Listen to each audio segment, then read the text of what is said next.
Младеж отива на военна комисия, за да влиза в казармата, обаче за негова беда лекарката и медицинската сестра били блондинки. И сега надупва се нашия, нали? И лекарката казва на медицинската сестра да го пипа момчето по топките, за да види дали всичко е наред. Медицинската сестра хваща момчето за топките, обаче новобраница се надървя. И сега лекарката казала, нали, няма проблем, хвърлете влажна мокра кърпа върху члена на момчето, за да овладеем положението.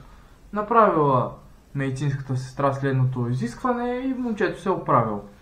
Сега обаче лекарката настоява да има преглед на топките и медицинската сестра отново сграбчила момчето за топките, момчето обаче пак го надървил. Лекарката казала пак да хвърлят влажна мокра кърпа върху члена на момчето. И това вече се повтаря 6-7 пъти, на 8-я път момчето не издържало, станало и казало, абе аз тук в казарма ли ще влизам или вие ще си сушите прането? Ja, en!